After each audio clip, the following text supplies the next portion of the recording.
الحمد لله رب العالمين اللهم صل على سيدنا شفيعنا مولانا محمد وعلى آله وأصحابه وأزواجه وذرياته وأهل بيته رضوان الله تعالى عليهم أجمعين. السلام علیکم ورحمۃ اللہ تعالی وبرکاتہ. رمضان کی یہ نورانی محفلیں جس میں آپ کے سامنے اسماء اللہ الحسنی کا سلسلہ جاری ہے، جس میں آپ مجھ سے اسماء اللہ الحسنی کے مختصر معنی اور تفسیر سماعت فرما رہے ہیں. آئے آج کا اس میں مقدس جو ہے وہ اس میں باری ہے. ہم ابتدا سے اسماء اللہ الحسنی کی تلاوت بھی کرتے آ رہے ہیں تاکہ لوگوں کے ذہنوں میں ذہن نشین ہو جائے اسماء اللہ الحسنی، جیسا کہ اللہ کے رسول صلی اللہ علیہ وسلم کا پاک ارشاد ہے، جس نے بھی اسماء اللہ الحسنی کو یاد کیا وہ جنت میں گیا. اللہ جل جلالہ الرحمن جل جلالہ الرحیم جل جلالہ الملک جل جلالہ القدوس جل جلالہ السلام جل جلالہ المؤمن جل جلالہ المہیمن جل جلالہ العزیز جل جلالہ الجبار جل جلالہ المتکبر جل جلالہ الخالق جل جلالہ البارئ جل جلالہ وجل شانہ. اسم اللہ یعنی اسماء اللہ میں تو اسم اللہ اللہ ہی اسم ہے، باقی کی تمام صفات ہے اس کو بھی اسم اللہ ہی کہتے ہیں. اس میں باری، اس میں خالق ایک ہی ذات کے نام ہیں. آپ نے اس سے پہلے کی تفسیر میں جو سماعت فرمایا اس میں خالق، تو اس میں خالق اور اس میں باری دونوں ایک ہی ذات کے نام ہیں یا ایک ہی صفت کے نام ہیں، جس نے مٹی سے کچھ پیدا کیا، جس پر یہ آیت شریفہ دلیل ہے. هو الذی خلقکم من تراب، وہی اللہ تبارک و تعالی ہے جس نے تم کو پیدا کیا مٹی سے. اجسام کو یعنی جسموں کو قالب میں ڈھالا اور پیدا کر کے ان پر مہر لگا دی. قالب یعنی سانچا. ایک گروہ جنت میں، ایک گروہ دوزخ میں. جو نفس قالب نورانی میں صاف اور شفاف نکلا وہ نفس مطمئنہ کہلایا. جو قالب ظلمت میں سرکش ہوا وہ نفس امارہ کہلایا. بعض لوگ کے دل اللہ تبارک و تعالی نے جانوروں کی طرح بنا دیے ہیں. تعجب ہے اور بڑی عبرتناک بات ہے کہ اللہ سبحانہ و تعالی بعض لوگوں کو ان کے دلوں کو جانوروں کی طرح بنا دیا ہے. وہ ہم اس کا مشاہدہ کر رہے ہیں جو بے ایمان ہیں اور ان کی جو حرکتیں دیکھ رہے ہیں. اب عالم یورپ کو دیکھیے، وہاں سے جو فتنے ہمارے پاس آ رہے ہیں اور ہم اس کو باخوشی اپنا رہے ہیں. تو یہ جو حرکتیں ہم دیکھ رہے ہیں یہ سب کی سب اسی سے منسلک ہوتی ہے. تو بعض لوگوں کے دل اللہ سبحانہ و تعالیٰ نے کیا کیے ہیں؟ جانوروں کی طرح بنا دیے ہیں. یہ وہ لوگ ہیں جو شہوت میں بندروں کی طرح ڈوبے ہوئے ہیں، کیونکہ اللہ تعالیٰ نے ان کو ان کے دل مسخ کر دیے ہیں، جسے مہر لگانا مراد ہے. جیسا کہ اس آیت شریفہ میں ہے اولئک الذین طبع اللہ علی قلوبہم، یہ وہ لوگ ہیں جن کے دلوں پر اللہ تعالیٰ نے مہر لگا دی. اور جگہ ارشاد باری تعالیٰ ہے وَجَعَلْنَا عَلَىٰ قُلُوبِهِمْ أَكِنَّةً أَن يَفْقَهُوهُ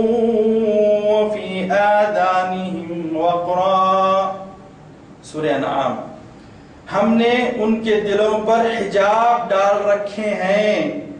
کون سا حجاب ڈال رکھے ہیں؟ اللہ رب العالمین نے کون سا حجاب ان کے دلوں پر ڈال رکھا ہے؟ یہ وہ لوگ ہیں جن کے سامنے دلائل پیش کیے جاتے ہیں، پھر بھی وہ اپنی ضد پر اڑے رہتے ہیں. اور اڑے رہنے والوں کے لیے ہی اللہ سبحانہ و تعالیٰ نے، کیونکہ سن رہے ہیں، بات دلیل پیش کی جا رہی ہے، ضمیر اعتراف کر رہا ہے لیکن نفس شیطانی اعتراف نہیں کر رہا ہے. ان یفقہوہ، اللہ جو حجاب ڈال رکھا ہے وہ کس کے پر حجاب ڈالا ہے؟ فقہ پر، سمجھ پر ان کی کیا کیا ہے؟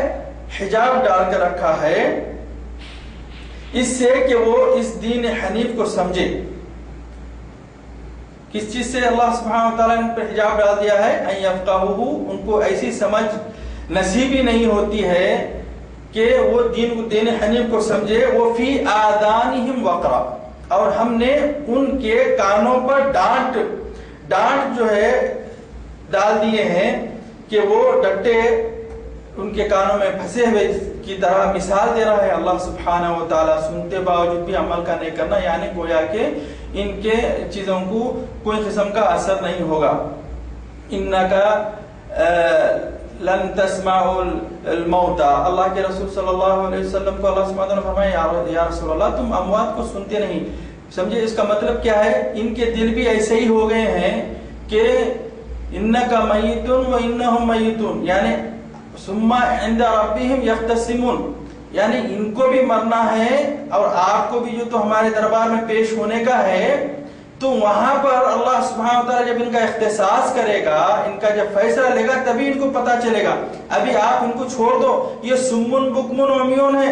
یہ کیسے ہیں؟ نہ کچھ بولے جیسے ہے، بولنا اللہ کا کلام بولنے والے کو بولنا بولتے. بکمن ہے، سمن بہرا، بکمن عمیون دیکھتے باوجود بھی اندھا. کیوں؟ اس کے اندر بصارت وہ نہیں آئی ہے. بصارت جو مشاہدہ کر رہا ہے، اس کی بصارت میں اور بصارت وحدانیت کے اندر اور قبول رسالت کے اندر یہ لوگ کیا ہے؟ اندھے ہیں. بہت ساری قرآن کی آیت کے اندر اس کا ذکر آیا ہے اندھوں کے تعلق سے، جو اللہ سبحانہ و تعالی مثال دے رہا ہے. ان یفقہوہ، اس سے کہ وہ اس دین حنیف کو سمجھے.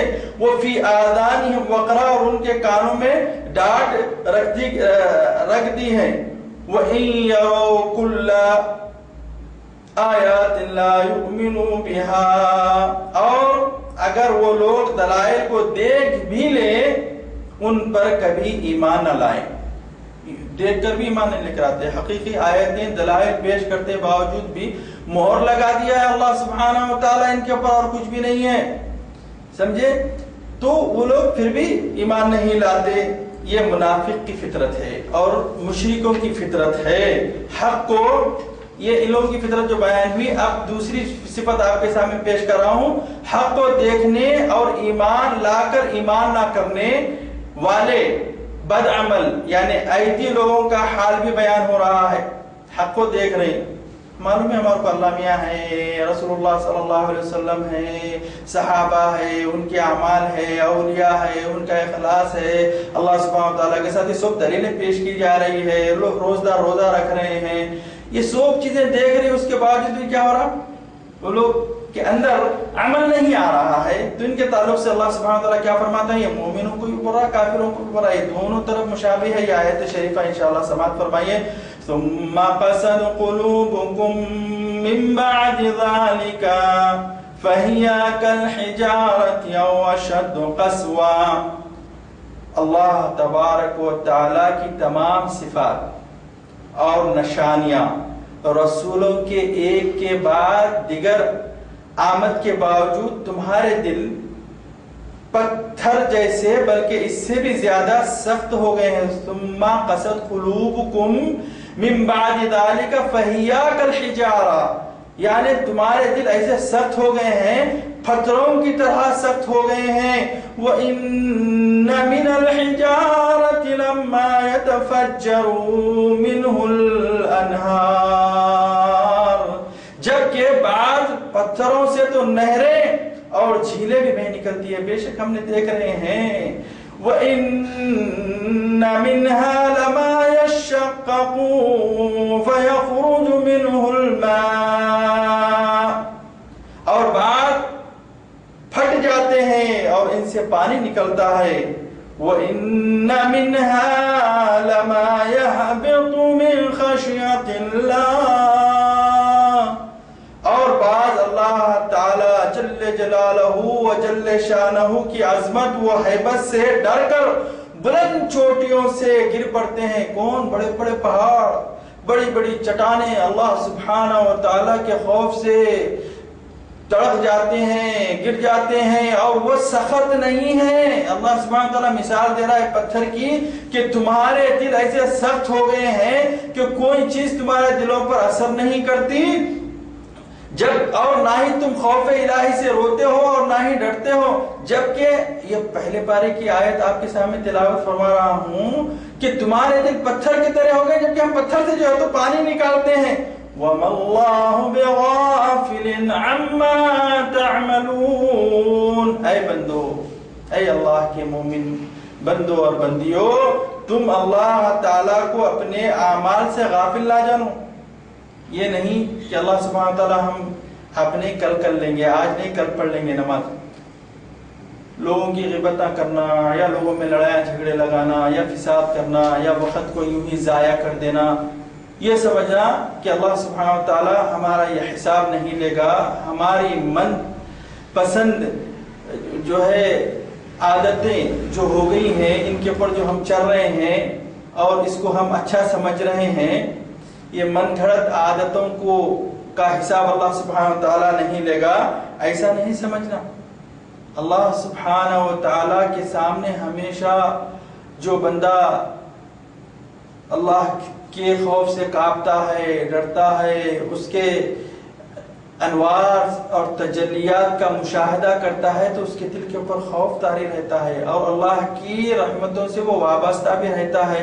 اللہ کے رسول صلی اللہ علیہ وآلہ وسلم فرماتے ہیں لوگوں کے دل گناہوں کی کثرت کی وجہ سے زنگ آلود ہو جاتے ہیں، جس کی وجہ سے ان پر کوئی چیز اثر نہیں کرتی.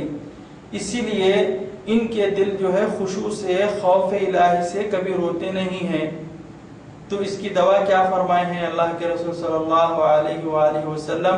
فَإِن لَمْ تَبْكُوا فَتَبَاكُوا، اگر تم کو رونا نہیں آتا تو رونے جیسی صورت تو بھی بناؤ، کوشش کرو. یا اللہ، یا رب العالمین، یا الہنا، یا الہ کل شیء، اے ہمارے الہ، اے ہمارے معبود، ہم گناہگار ہو گئے ہیں، ہم پر غفلت کے پردے آ گئے ہیں، شیطان نے ہمیں اپنی لغزشوں میں اور اپنی رنگوں میں جو تو رنگ دیا ہے، ہم غافل ہو گئے. ابھی بھی توبہ کر لو. توبہ کرنے والا ہی وہ بندہ ہے جو اللہ کی قربت کو حاصل کرنے والا ہے.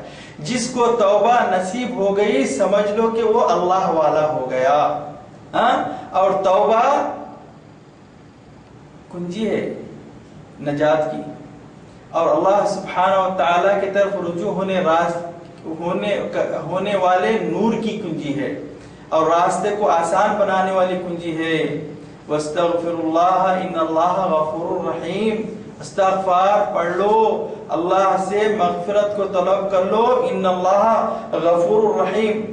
یا اللہ، یا حی یا قیوم، ہمیں غفلتوں کے اندھیروں سے نجات دے. تیرے قرآن اور صفات کی روشنی والی کرنوں سے تیرے حبیب جس کا تو شاہد ہے ان کی سنتوں سے ہمیں ہمکنار فرما. دین کا، اسلام کا علم ہمیں سیکھنا نصیب فرما. تیرے ناموں کی صفات سے، تیری وحدانیت اور محمد صلی اللہ علیہ وسلم کی رسالت کے انوار سے ہم سب کو واقف فرما. اللہم ربنا آتنا فی الدنیا حسنة وفی الآخرة حسنة وقنا عذاب النار بجاہ حبیبک وولیک صلی اللہ علیہ وسلم. آمین والحمد للہ رب العالمین.